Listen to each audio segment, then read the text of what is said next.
भारत 15 अगस्त को अपना 78वां स्वतंत्रता दिवस मनाने जा रहा है। इस मौके पर दिल्ली में मुगल बादशाह शाहजहां की बनवाई लाल किले पर तिरंगा फहराने की परंपरा है। प्रधानमंत्री हर साल इसकी प्राचीर से तिरंगा फहराते हैं और राष्ट्र को संबोधित करते हैं। लेकिन लाल किले में ही मुख्य स्वतंत्रता दिवस समारोह का आयोजन क्यों किया जाता है, ये आपको बताते हैं।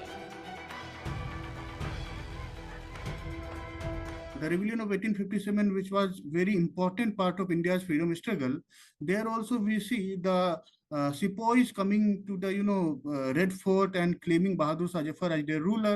So if you see in the memory of the people of Hindustan, Red Fort and the the emperor associated with it was very important. It was the focal point. It was the center point of everything. Lal Qila Bharat के समृद्ध इतिहास का प्रतीक है और मुगल वंश के बढ़ने से लेकर उसके पतन तक का गवाह है। 1857 में पहले स्वतंत्रता संग्राम के दौरान भी क्रांतिकारियों ने लाल किले के पास रैली की थी। तब उन्होंने मुगलों के अंतिम बादशाह बहादुर शाह जफर को अपना नेता घोषित किया था। 1940 के दशक में इंडियन नेशनल आर्मी यानी INA के ट्रायल के दौरान इसकी अहमियत और बढ़ गई। इस दौरान INA के प्रति सहानुभूति बढ़ी और अंग्रेजों के खिलाफ गुस्सा बढ़ता गया। जैसे ही भारत आजाद हुआ, देश के पहले प्रधानमंत्री पंडित जवाहरलाल नेहरू ने 16 अगस्त को लाल किले की प्राचीर से झंडा फहराया और ऐतिहासिक भाषण दिया।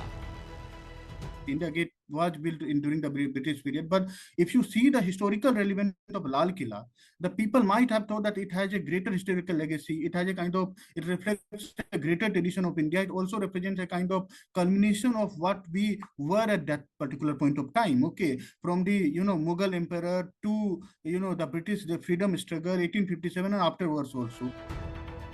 लाल किले पर मनाया गया जश्न अंग्रेजों से किले को फिर से हासिल करने और भारत की आजादी का प्रतीक है। तब से हर साल 15 अगस्त को प्रधानमंत्री लाल किले पर राष्ट्रीय ध्वज फहराकर देश को संबोधित करते हैं।